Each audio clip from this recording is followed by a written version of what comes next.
Greetings, greetings, greetings. Dumela, Sawubona, Sakpase, Namaste, Abshin, Dubra Otra, Assalamu alaikum, Hotep. It is Doriel Agnes Larrier of Larrier's Education and Resource Network, where I plant seeds to help you grow. Welcome to Black History Month. Welcome. It's the most wonderful time of the year. Hey, so this is a pop-up. I had not intended to go live tonight, although I know I should have, but here we go. I wound up getting into this wonderful conversation with this dear brother who is sitting with me on my, digital couch right there, Brother Bale Shabaka. And although we started just chit-chatting and sort of catching up and, welcoming each other for the second month of the new year, the new decade. It's a new decade, y'all. We got into this little chat and just sort of catching up. He and I do some work together. He is my inspiration. He is my inspiration to get into the kitchen and do some great stuff because he's an amazing chef. And then we got on this really, really touchy conversation about, let's just say it's like Black love. Let's keep it simple, Black love.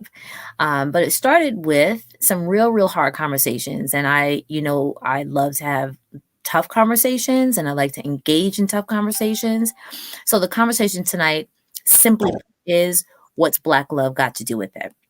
Now, I did not say that we were going to talk about Black love in terms of just, let's say, partner to partner relationships, but we really started talking about self-love, and certain keywords came up like imprinting, relationships with our parents, given the whole 2020 fiasco, being insulated.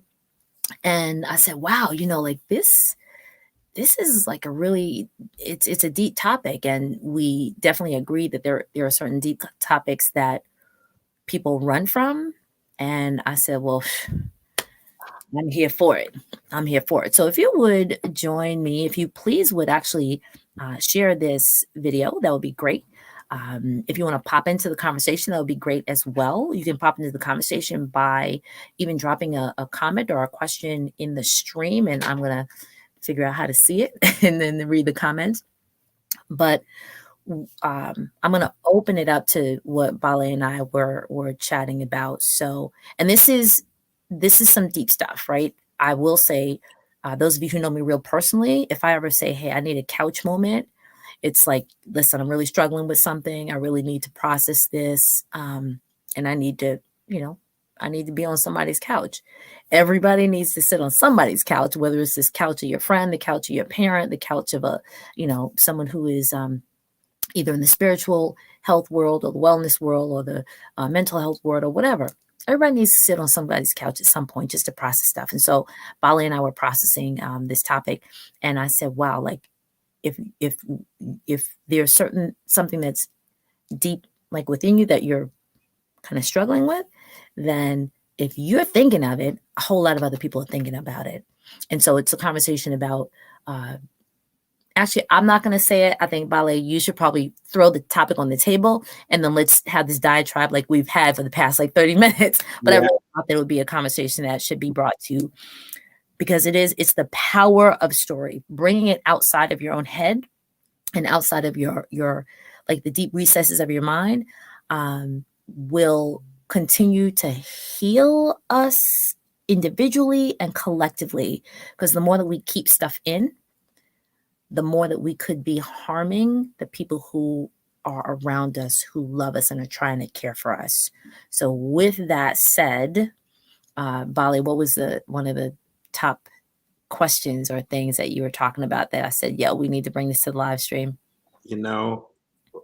First of all, greetings to everyone. And it's like, it's so complex. It's like something that has to be, it's one of those elephants that is in everyone's room. It just has to be dissected and digested for understanding and in order to move forward and through it.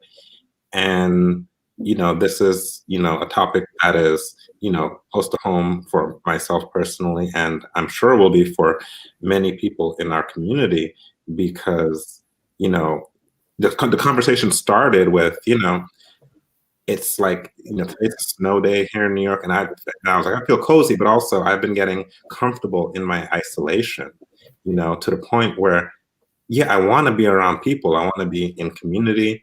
I want to be around my brothers. Um, but yet, I am becoming so comfortable in this isolation, and it's somewhat a stagnant energy that needs to be broken and moved through for the greater progress of myself as an individual, but also for us as a community, because it goes from really understanding the root behind it, behind why am I stagnant? What needs to change in order to to break through different barriers that seem to be presenting themselves, and we have to look at where we're coming from. We have to look at our history, and in that, for myself personally, I said to there's a conversation that is popular on the internet right now about in the Black community in particular, about Black men, and how Black men are somewhat lacking in terms of the progress that we should be presenting. And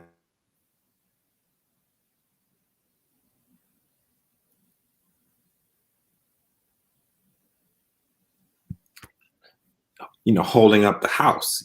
Are you there? Yeah, Mhm. holding up the house. And so as I'm processing this, within myself, I had to ask myself, well, why am I feeling stagnant? Why you know, am I not moving forward? And this is, coming out of 2020, 2021, I'm a person who, I've run a business and had it closed.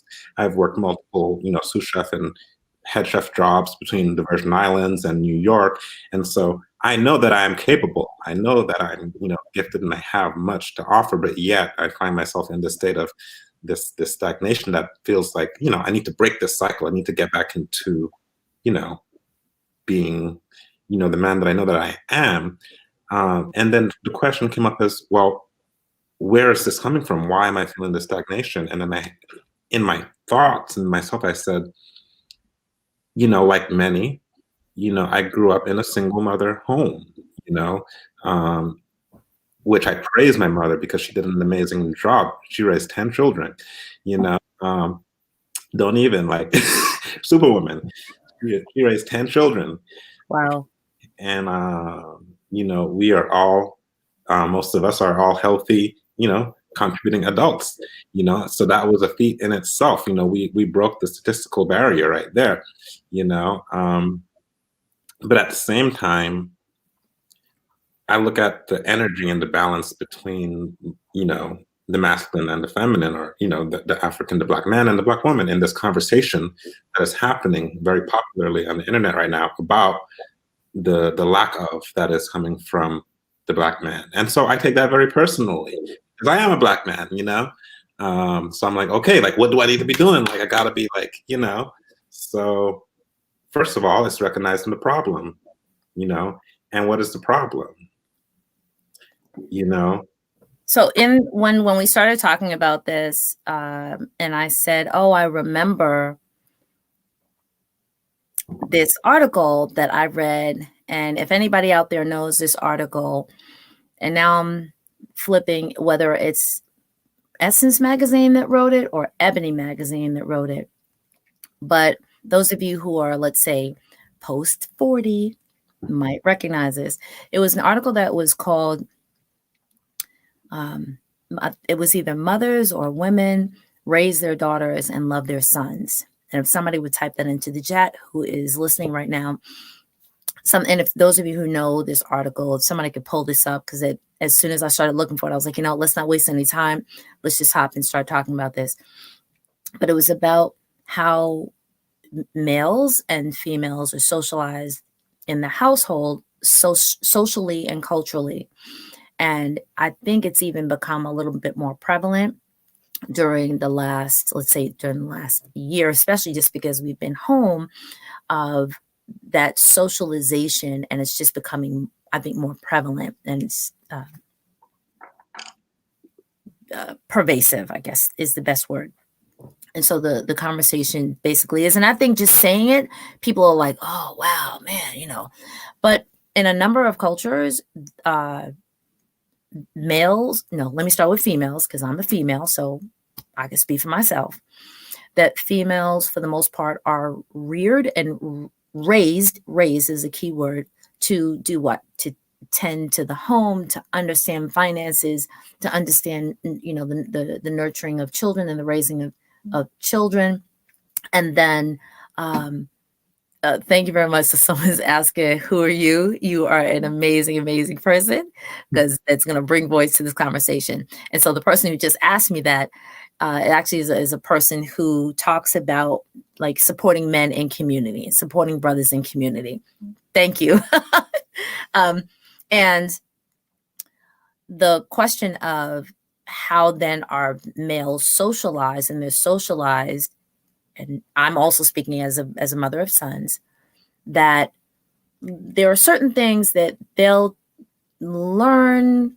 And of course, this is a deep conversation. Are they going to learn it from the mothers? Are they going to learn it from the fathers? If the fathers are present, involved, and engaged on a daily basis in the home, out of the home, or how continuous, is that presence seen and felt?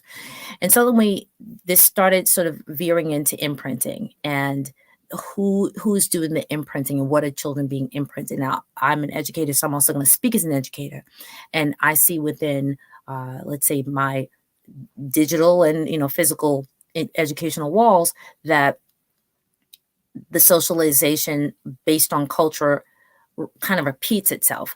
That males could be socialized to speak up, and they are praised of speaking up. Females, if they do try to speak up and have voice, it's like, well, okay, all right. There's a lot of like socialization. And so then when we get to, let's say, like the high school or middle school, high school, again, males and females are socialized differently. In, let's say, in the household, let's say, the female's like, okay, you have to make sure that you have to, know how to like keep a house clean, and, take care of yourself. And thank you very much for sharing the video. And if anybody wants to make comments, please make comments, drop them in the comments, and then I'll be able to speak to the comments or address the comments. And I'm not the be all and end all. Bale is not the be all and end all. We just happened to get into this conversation, and we just wanted to bring it to the table because he and I were in this conversation before this live stream. And we said, listen, more people should hear it. And if they want to comment, that's perfectly fine. So this article talked about, like, are we being unfair? Now, before I even had children, I said, I'm going to make it my business, especially if I have sons.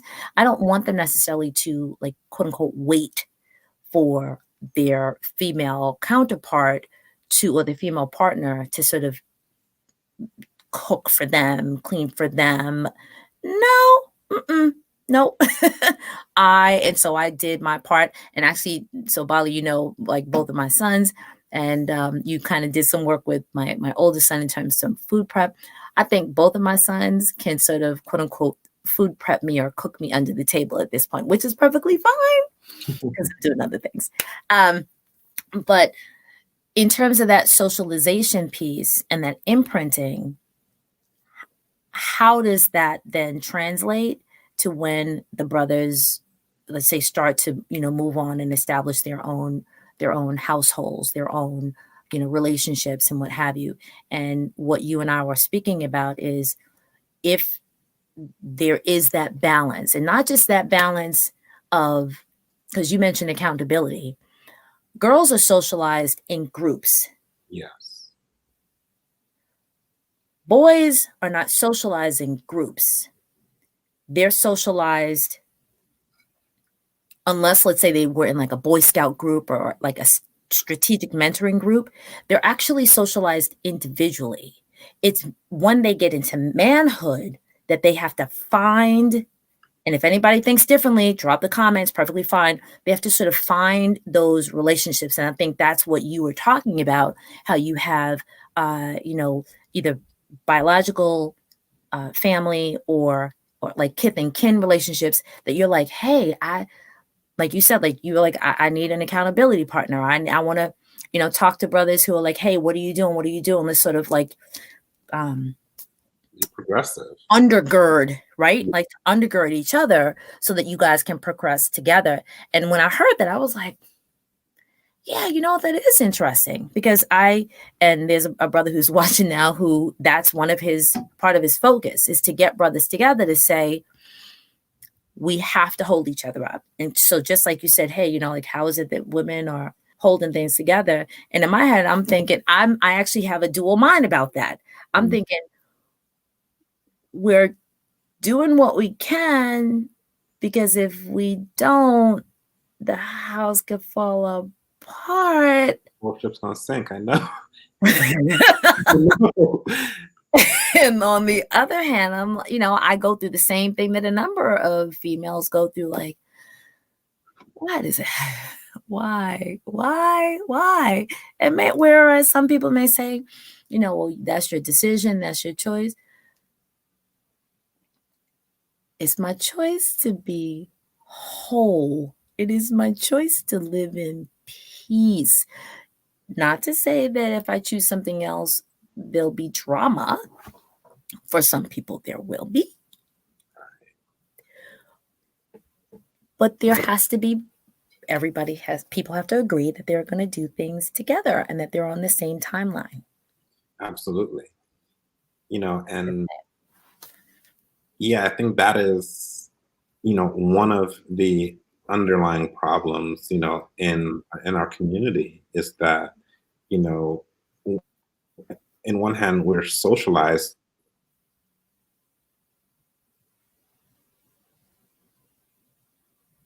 with family or to engage, in, you want to do business with somebody that's not your family, right? But when we look at some of the most successful people in the world, like really, they're doing business only with their family and like everybody else is on the outside. So, they're good on the inside. But in the meanwhile, we are socialized to believe that, it's a taboo. And so we must work individually, when no man is an island. Like we are social creatures and that is our nature. And we thrive the best when we are in our communities. But when we're isolated, why is solitary confinement a punishment? It's torture because we are social creatures, you know?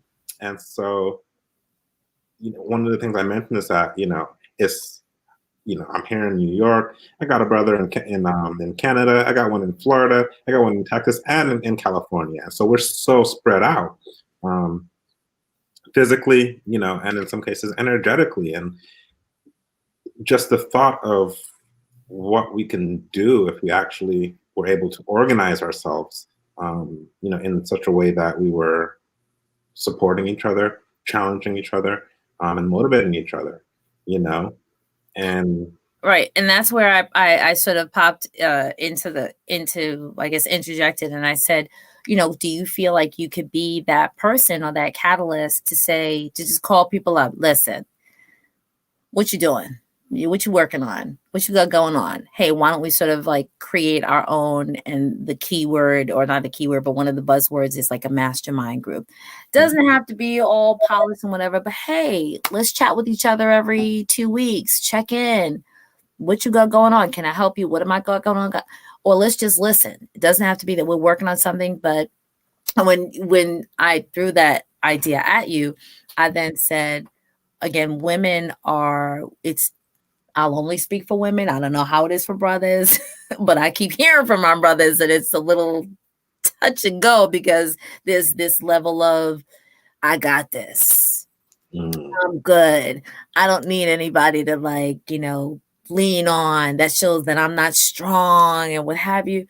And then I said, but when people keep all that stuff in and they don't share, then we got drama. Then we got people, harming people who are close to them and are near them.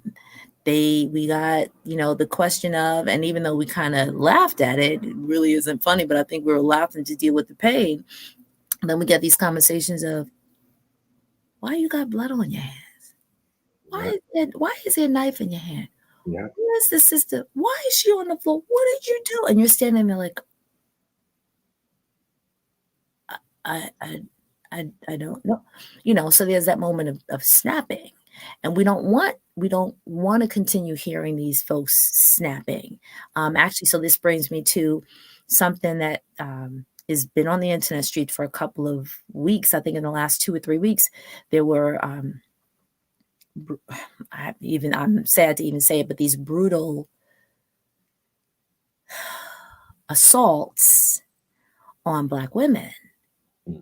One in the Bronx, and then one in, I think, Philadelphia, Pennsylvania, or something like that. But I know one was either in the Harlem or the Bronx within the past 2 weeks.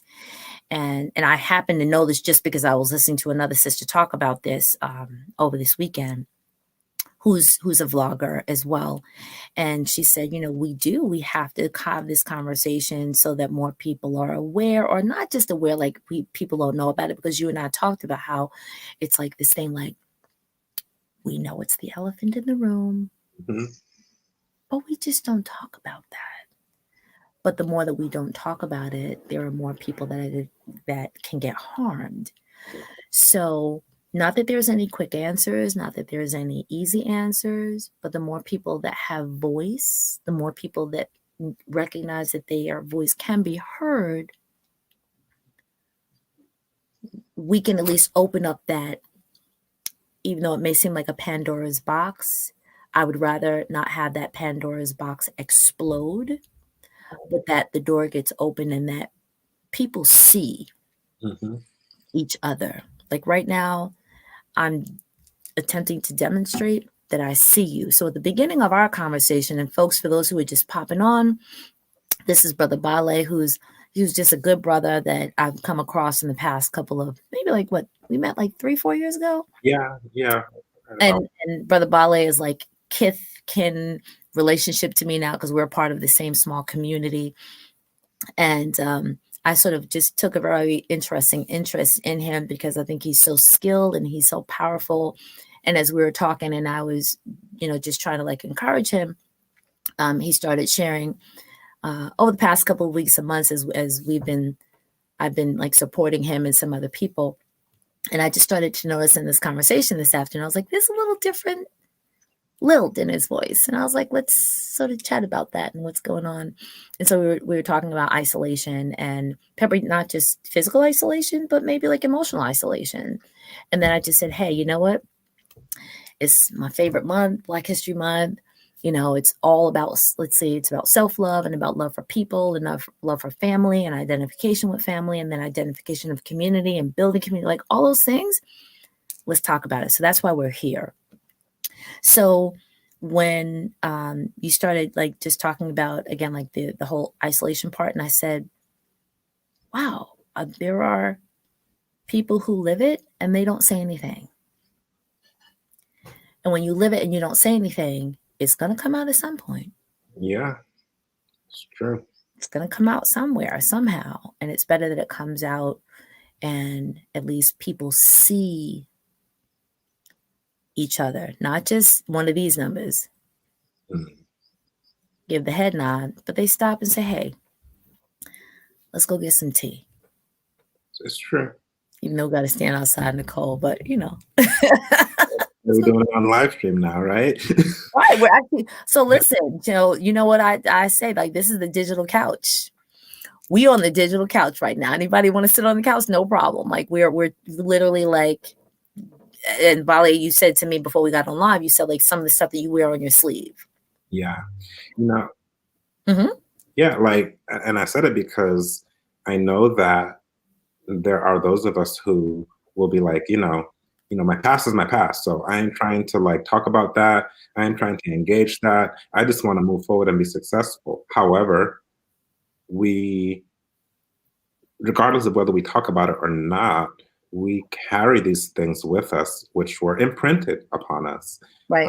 And so, unless we recognize and digest and speak about these things, how can we ever hope to, really address and heal them, and heal these, issues that are coming from our past? And, it's a lot of this stuff is, it's common knowledge. Well, I want to say common knowledge, but it's not just common knowledge.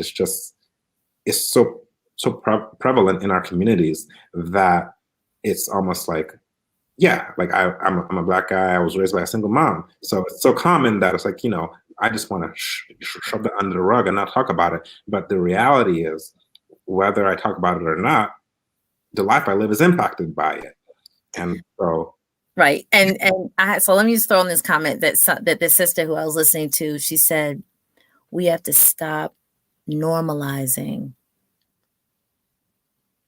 She used another word, but we have to stop normalizing the drama. yes, Stop normalizing it. The fact that we merely say, okay, so I was raised by, a single mother. What's the big deal? Stop normalizing it. Not that to take away from the power of that situation and the power of that life, but it shouldn't be like normalized. It shouldn't be, what it is. And I keep saying it is what it is because there are people in my community who'll be like, okay, deal with it and get over with. Get it over with. Just like, okay, again, little segue. This is Black History Month. For those of y'all who know me, it's like, again, it's like the most wonderful time of the year for me. And there are people who I know who would say, okay, like King has a holiday. We know about, Rosa Parks. Like, can we just move on? Like, okay, Kamala's in the White House. Can we just move on? Nah, sis, we're going to stay here for a minute. That may be your reality. It's not mine. My reality is I'm going to be rolling around in this for a good while. And if that makes me happy, then that makes me happy. Let me have that. But to normalize this stuff and just say, hey, move on. If it takes me a couple of decades to sort of process, then I'm gonna be working on my stuff. Because what you don't want me to do, what people are normalizing irrational behavior is by saying, well, those people, they can't figure out what they're going to do. And so they keep brutalizing themselves and they there's black on black violence. And then we keep like having these cycles of the children having children. So, well, that you've told us probably to get on with it and that, and move on a little too fast. No, that's too true. So true. And, I want to say years ago when I first came to the city, I worked this job for a minute canvassing for this organization that they helped refugees and it was called Amnesty International. I'm sure most people have heard of it. Amnesty. Yes. So I remember my job was I was out in the streets of New York with a crew, and I would stop people and just engage in conversation and then ask them to donate, to become a donor. And I remember I was at 14th Street, Union Square once, and I stopped a person, and they said, if you're not, an organization helping animals, animal brutality, I ain't donating. I'm not going to help people, but I'm going to help animals, right? And so I say that to say, in our culture today, in popular music, especially, and exclusively, I should say, almost, it's normalized, violence on Black people, on Black men and Black women, and homosexuality, and these things. When you can't talk about, doing something wrong to a puppy and get away with it, but you could talk about, violence and say that's what the Black community wants. But no, it's, if you say something to someone long enough, they're going to take it to be truth and embody that within themselves. And so this is the reality of what's going on in our community, and over the past year, we saw what happened, with George Floyd, which is just the crest of so many things that has been happening over from 2010 and before and after. Right. And now we have these conversations online, just talking about the lack of coming from basically Black men in the community. On one hand, we can recognize that Black men and women, but we can recognize the systemic inequalities in the system. And on the other hand, it's like, shame on the Black man for not being better, for not like, just like being a force. And now I say that because we are a force, but we're a force that has been somewhat quelled. You know what I'm saying? We're not expressing our full potential. And it's not an accident, you know. So actually, let me just pop into that. When you say we're not expressing our full potential, the use of that phrase, I think we need to just sort of sit at for a second. Yes.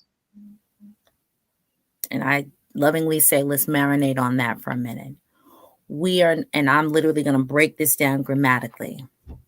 We are not using our full potential. We are not. Our being, the ability is there, but let's say the movement is not being made. Correct. Let me shift that and offer another viewpoint.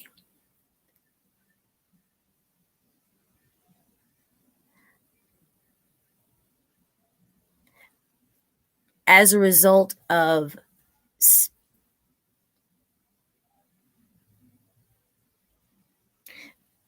I'm really trying to choose my words carefully. As a result of, and I'm not gonna be like systemic racism, there's ownership on all parts. Do I believe that there are systems in place to make it a little tougher because the ruler is not the same? Yes. Mm. Am I part of the bandwagon to just yell systemic racism? I'm actually not. I agree. Because then that takes the onus off of those, as in Pedagogy of the Oppressed by Paoli Freire. It takes the onus off of the people who could, and it makes them complacent. Mm. And it makes them say, oh, well, I can't because you know who is holding me down. I'm just using that phrase. And I use that statement because I see, and I lovingly say, my brothers standing in the freezing cold, in the pouring rain outside. I see other people who are work or choose to invest or choose to work on certain businesses and work as a community. So we're talking about community. Mm. Running the bodegas, running the gas stations, getting franchises with their family or people in their community, and like let's just say getting the Dunkin' Donuts or getting the McDonald's or getting the whatever, or starting a cleaners, a cleaners, or starting a car wash, or so. And literally, those people, where I roll. Let me just put it like that. I have actually started to approach some of my brothers who I walk by all the time. And I'm going to the next couple of weeks just to say, well, actually, once it gets a little warmer, and to say, so you see the buildings that are going up across the street, right? Mm. Mm. What y'all gonna do about it? I'm not inciting anything. I'm not asking them to, break anything or whatever. But you do know that in about 2 or 3 years, you're not gonna be here. True. Now you gonna let it happen? And hey, I clearly know that as a result of choices that are being made, that some of these the folks have an attachment to their identity, if you know what I mean, Mm. that will make it a little more difficult for them to obtain access to employment opportunities like quote unquote other people. I get that. But is that your life sentence, even though you are on, living in a freer space? I'm trying to be codified, but you know what I'm talking about. Yeah, no, it's not. choice. So at some point, and this is where, older folks or people in other communities will say, at some point, you can't base your current existence on your past choices. You have to move forward. So what are you going to do? If you just say, there's nothing out here, duh, there are some things, but are you willing to do the work? Yes. Are you willing to do the work? Or are you going to be like, that's too hard, that's too difficult? So then what are you going to do? You just going to like sit on somebody's couch? You're going to, I'm trying to be nice. And then who's going to take care of you? Who's going to take care of you? So then there are times that people wind up, quote unquote, and I'm not saying they don't come back home. God forbid if you're physically sick, or there's something like that, or there's a crisis like that, then you go back home, fine. If home is where the heart is, it's fine. But then don't treat the people back at home like they owe you something. Mm. And they should be grateful and blessed and honored and singing praises just because they have the opportunity to try to clean up some messes that you did. No. That's true. And that comes down. So, right. So if let's say if women or like the grandmothers, like we still have, God bless them, we still have some of the grandmothers around from back in the day, if they're still trying to be there to hold it down, and grandpas, praise God to the grandpas who are still running around trying to help raise these grandkids, or great grandkids. If they're still trying to do what they can, don't make it difficult for them. Don't make it difficult. Yes, we have family drama. Yes, we got family stuff. Yes, we have generational stories and skeletons and whatever. At some point, somebody has to raise their hand and say, can we shift this narrative? And then the moment that you try to shift the narrative, when the family's like, listen, that's just the way it is. That's just the way it's been. Can't nobody change it. So then we just going to keep doing what we doing and keep suffering? It has to be a different way. Thank you very much to those people who are still hanging, still chilling with us. We're really appreciative of this. If you guys have any questions, you can drop questions.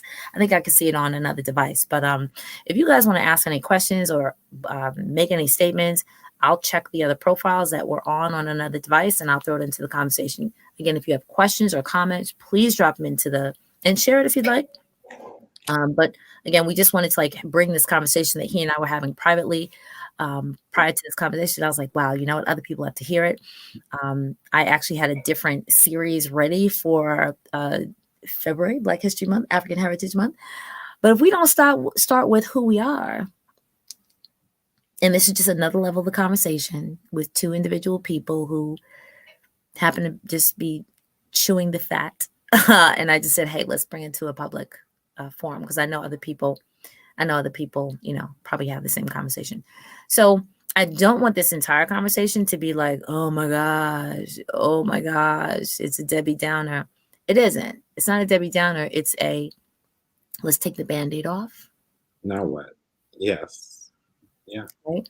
And so one thing I said to you was, again, do you feel like you can be the catalyst to call up those brothers and say, listen, let's get together Tuesday night, 10 o'clock, because you said that you have some folks in California, whatever.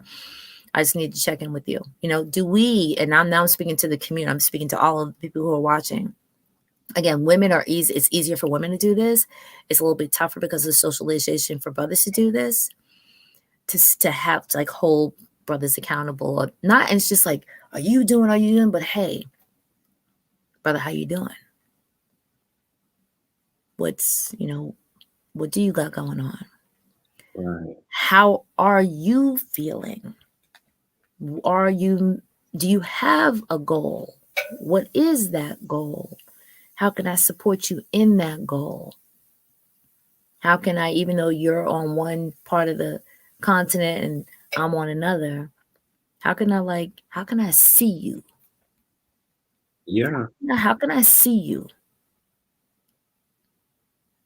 That's what I'm asking. Are there brother groups out there? And there could be brother groups in families, but then we all know that there are some families who, You may be connected by blood, but that's it. And Right. in some situations, you find a close brotherhood with people who could be opposite in every other way from you. But there's that one thing that keeps you together, or connects you together. And but do you have that? Do you have it? If you have it, great. If not, it only takes one. Reach out to one brother. Yeah, and in that question, I guess I do feel like I can be that catalyst, and in my group of brothers, there's some that are my blood brothers and some that are not, but all my brothers nonetheless. And yeah, I definitely think I could be that catalyst, and it's just, we're in such a, the energy of the time. A lot of times, I feel as though the stagnation is like, it's me, but I realize sometimes it's the energy all around me that I'm interpreting. It's not all, I don't believe it's all my own energy. It's like, okay, like I'm a very energetic person, being in this place. And it's like, okay, like I can feel this energy, and sometimes you confuse it with yourself when that's not the case, you Mm-hmm. know? So it's just like letting the energy flow and processing it. I know, and I, not that this is the end, but we'll take a pause. I know that there are. I mean, I vlog. I have no problem getting online and like chatting about a whole lot of things. And some people are like, oh my gosh, like some people just tell all their business. I'm not telling all my business, but I am a fan of talking about those things that most people don't talk about, but are so important. And so if we want to call them the elephant in the room, once again, this is my digital couch. This is where we kind of like, kick back to an extent. And I'll say like, I don't know, I want to say like chew the celery. I want to think of something that's like, more in our like, wheelhouse. But really just to discuss things that are really prevalent in our communities so that we can move a step forward. I want to make sure that people are influenced, they're impacted, they're inspired to live their life a little better than they lived it yesterday, to get some tidbits. And even though those tidbits may be something that you heard 35,000 times already, it's that 35,000 and first time that you hear it as a result of your life lessons that you're like, I think I get it now. Or like, I'm ready to move, or I'm ready to do something about it. Or I'm ready. Like I'm ready to stand up and do something. So if I wanted to leave, or, Brother Bale and I wanted to share anything and you didn't get anything else from this, the moment that you start speaking about it, and even though other people have probably spoke about it, that's fine. But if you're not at that place to speak about it, then here's another chance to hear it and then to call somebody else up and say, hey, can I just chat with you? Or what you got going on? And if you are connecting with the right person, that person's going to hear it in your voice. And they're going to say, oh, you know what? Like I was running to do something, but they're going to stop and say, what you got going on? Mm-hmm. What's Yeah. going on? Like, how are you? What's happening? And we need more of that, because the isolation, especially over these last almost 11 months, 10 months, it's been a lot. Yeah, and I want to say I so appreciate this conversation. I feel as though it's it's so it's healing in a way, and I have to say this, like, because I feel like a lot of times as Black men we feel like we just gotta suck it up and just keep going, work hard. You know what I'm saying? And I believe that men should be men, but at the same time, we should also treat ourselves and each other with compassion. You know what I'm saying? Yeah. I think that is what a lot of times we overlook, um, in terms of understanding how to process our feelings and our emotions, and have these conversations that are not always the easiest conversations to have. And I am proud. So I will say that I'm proud of the Department of Education here in the city of New York that is making strides to incorporate what we abbreviate and say SEL, or social and emotional learning, across grade bands. And if educators take the moments to impart the things that most people say, oh, you know better. Some people don't, depending on, cultural shifts. Maybe they're not necessarily taught, but to take the moment to say, here are some, what in the adult world, and I say this to my scholars, in the adult world, we'll say societal norms. And of course, I'm like, sorry, what does that mean? And I said, well, there are social cues that people will give with their face. We are trying to tell you how to read those social cues. For some people, they get it. For other people, they don't. Case in point, which is part of the brutal attacks that have been made on some Black women over the last couple of weeks. A woman's just walking down the street, going to the store. Somebody approaches her and says, hey, can I talk to you? She nicely says, no, thank you. Then they push up a little more and, hey, I just want. She's like, no, thank you. And then they attack her. Wow. It's crazy. She was just going to the store. She didn't do anything. Something's up with you. Absolutely. And so the conversation was, and this was a psychologist talking about this, and a Black female who was born in Harlem, raised in the Bronx, or vice versa, born in the Bronx, raised in Harlem. So it's not like somebody, who's not from the community. And she said, back in the day, back in like the 80s, and those people who are even staying on this long, there was a wave of people like just sort of walking down the way. And if you were walking by yourself, you could get, let's say I'll use the term stepped to. And if you didn't respond a particular way, people would like slash you. Slash you in the cheeks, slash you in the face. Like there are people walking around these days with marks on their face. Not from, God forbid, a car accident or whatever. No, because you were jumped. There's a whole lot of healing that has to go on. If we continue to say, oh, that's somebody else's problem, or, oh, nothing we could do about it. We have a number of people, males and females, because it's not just males, because now there are lots of teenage girls, even like, elementary, middle school, and high school girls who, to an extent, are trying to defend themselves. But in defending themselves, they have to, like, this word may be buff up in order to show that they can protect themselves. But as in doing that, they're developing this hardened core that, yes, is protecting themselves. But on the other hand, it's like they're losing this level of, and I'm not stepping on any toes because this is my digital couch, they're losing a level of femaleness just to protect themselves. And that's horrible, of course. Males in their socialization, how do we teach rejection? If somebody says no, they say no. If someone says no, thank you, they say no, thank you. Nod your head, turn on your heels, walk away.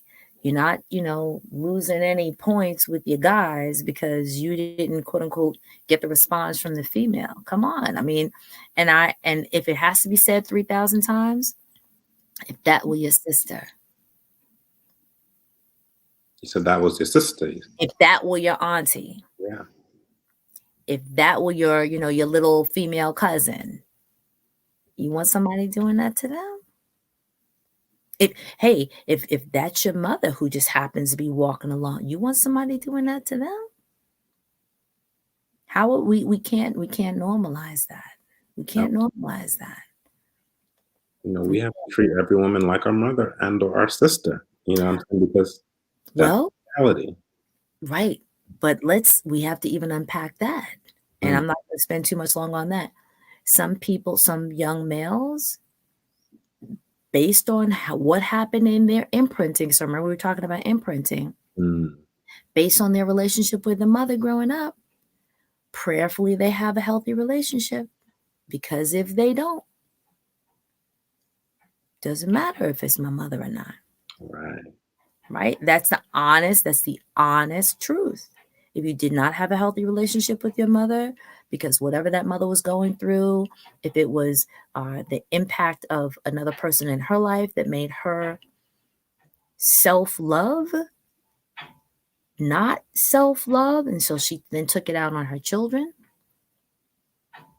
there's a very very tense relationship. There are a number of mother child relationships that are not healthy because Right. whatever the mom was going through, whether it was whatever it was, and there's a myriad of things that could be, whether it's a substance or not a substance. It could be a person, right? It could be a situation. It could be job. It could be economic. It could be health. It could be whatever. But if she transferred that to the children, then the children grow up and then they don't have a healthy relationship with their mother. And then the respect for the mother is not so. How is it that a young boy, this is a couple months ago, a young boy is arrested, 20, and this is in the Bronx, shoots the mother and What? the family from, I just heard this report this weekend. This is a family from the continent. I want to say, I want to say, no, I don't even want to call the country, but I just saw this report. Shoots the mother, and this is a mother of like 6 children. They're from the continent, West Africa. Shoots the mother because the mother was like, you have to work, you have to work. What? What? That's unheard of. That's Disregard? Right. But if I didn't see it myself, I would have been like, nah, we don't do that. mm. We don't. What? This is here in New York in the Bronx. Yeah, that's what I'm saying. That's what I'm saying. And the fact that like this is, it's not that intentionally it was normalized, but in order to not feel the pain, the unmitigated gall of that, Mm, you can't even, especially in our community, you can't even form your lips to say, oh, whatever. No, we can't normalize that. We can't normalize no, that. no, not at all. We can't. We can't. And what's black love got to do with it? What's black love got to do with it? What is it about the love for self, the love for your family, the respect for your family, even if you may not like them, you respect the role that they have. Is God forbid, as long as there is no physical hurt, or I have to not just say physical harm, but emotional harm that's being done, when you are of age and you can emancipate yourself and you can move out of the house and start on your own. Because the other side of it is we can't say, hey, all households are created equal and everybody, quote unquote, is in their their right mind or right frame of reference or what have you. We got to call, the pot. Let's just say we're going to call the pot, right? There's a lot of stuff. And now over this last 12 months or what have you, there's a lot more stuff that we already know. Again, it's the elephant in the room. Excuse me. There's going to be a lot of stuff that's going to be unpacked in the next year, 2, 5, 10, as a result of what's happened over this past year. So um, just to sort of bring this conversation to an up moment, right? We want to bring it, not that we're leaving it, but we're just going to take a pause. Whether you have to get a journal, and of course, a lot of men are like, I don't journal. That's for women. mm. Listen, if you gotta use the let me say this nicely. If you have to use the street in order to run, you have to do some push-ups. But realistically, it's not just like getting that physical stuff out. It's talking to some brothers. Yeah. You right? gotta unpack. You gotta unpack that Yep. bag. Gotta unpack it. Gotta unpack it because we don't need other people being on the opposite end of that snapping moment. We don't need it. Yep, we gotta bring, meditation to our practices. We have to bring knowledge, Yoga. yoga to our regimens. You know, Yeah. it's a powerful tool that we can use to, help us process our energies and create the healing that we need. And, this is a big topic and there is no single answer to it. Right. But simply having the conversation, I believe, is one step closer towards writing the ship, Yeah. writing our course, because these things are happening every day, and we have to flip the script. We have to change the narrative because no one else is going to do it for us. I don't want anybody else doing it for us because they then get to say, like, I came in as let me just say, the great blank hope. Mm, Nah. Mm-mm. No. mm, No. No. We're going to take care of ourselves. yes, yes, Because then there's another agenda. I'm not interested in the other agenda. absolutely, I'm not, 100%.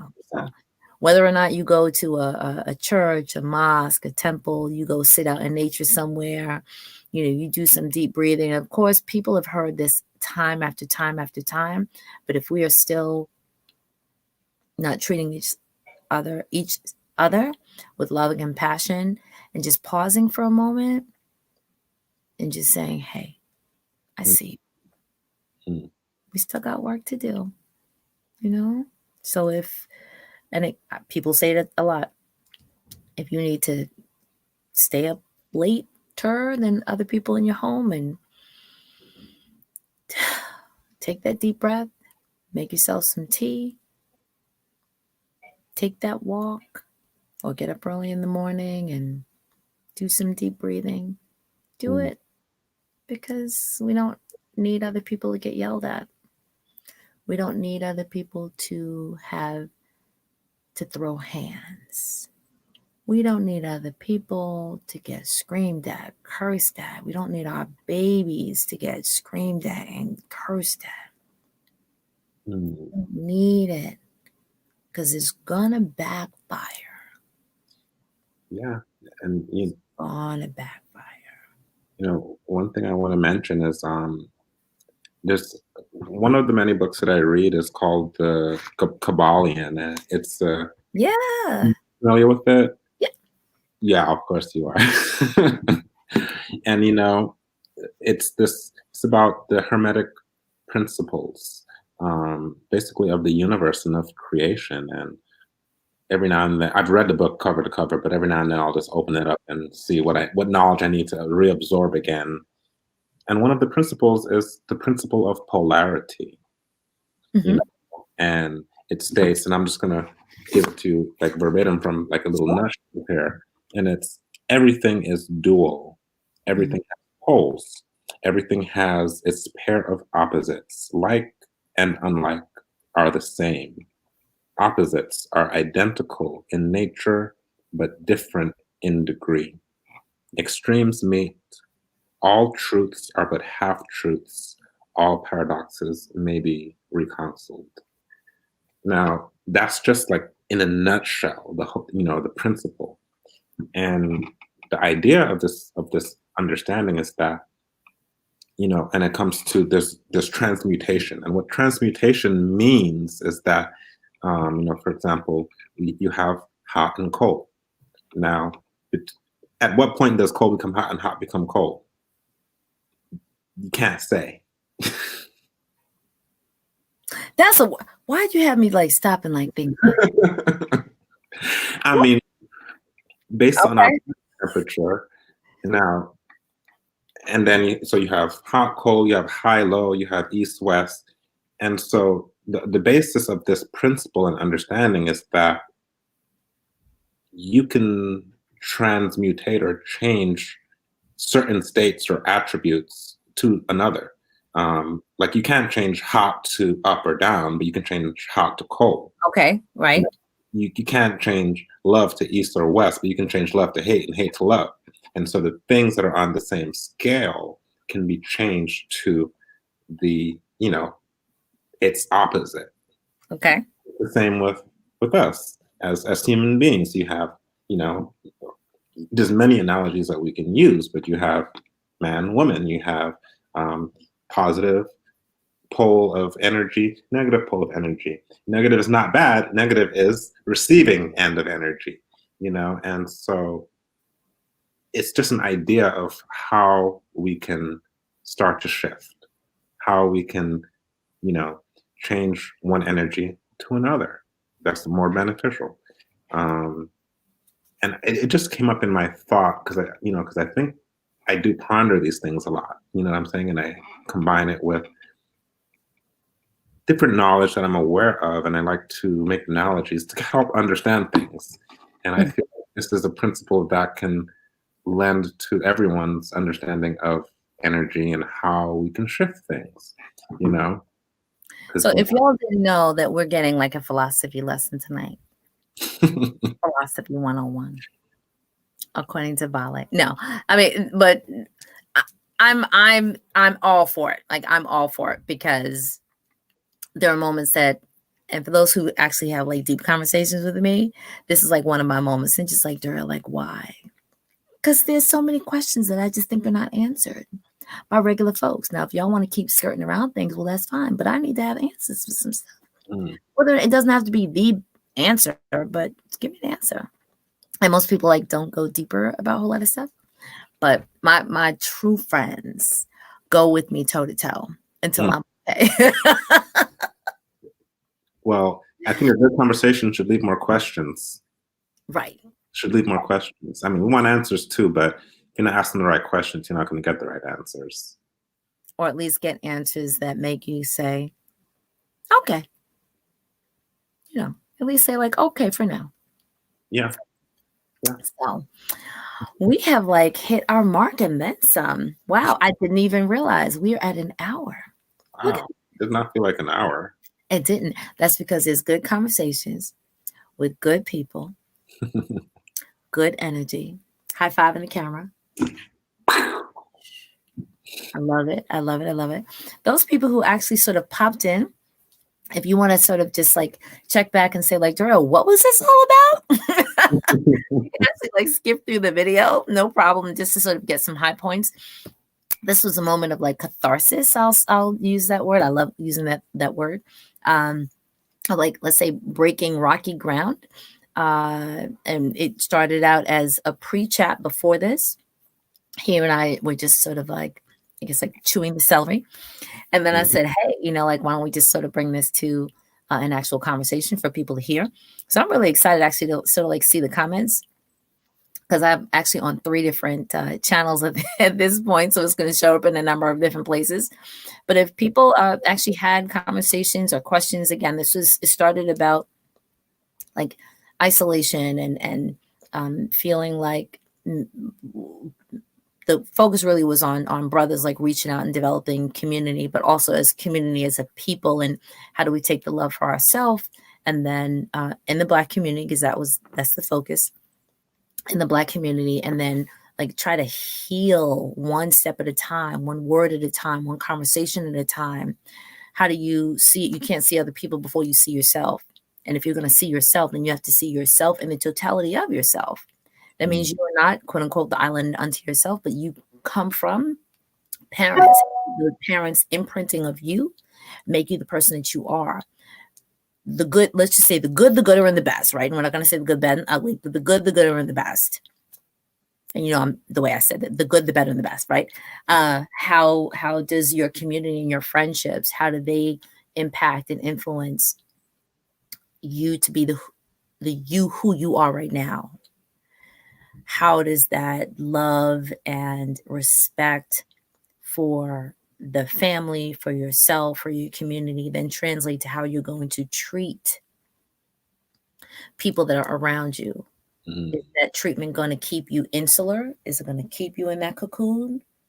Or is going to bring you out of that cocoon so that you can integrate and interact with other people around you. Because right now, and shout out to my pastor who says this, I don't know if he's going to watch this, but we could be shut in, but we're not shut out.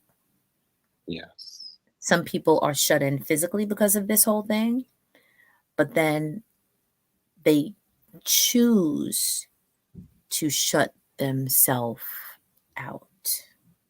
But in the choice, now this is philosophical, in the choice of them shutting themselves in, it is as a result of imprinting. Mm. It's as a result of prior relationships. It's as a result of rejection. It's as a result of socialization and societal expectations. If you're female, you're the social butterfly. You're in groups, you have chat groups, you have social teas. If you're the brothers, it's like you gotta handle that by yourself. Ain't Hmm. nobody gonna hold a tissue for you.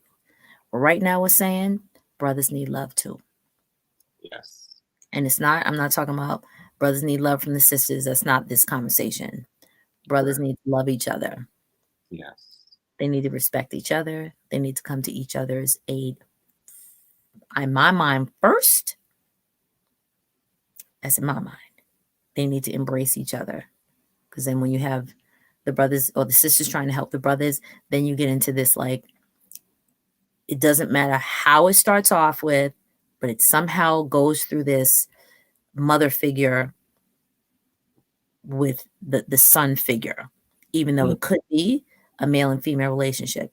There's an essence of this, and I don't know if it's Freud or whoever. There's always this kind of like mother son relationship in a male female relationship, somehow, some way. But that's my 2 cents. But peace and blessings. Brothers, reach out to each other. There are other brothers who need to be in community, who need to be in a cocoon or in a group or in a partnership to elevate each other.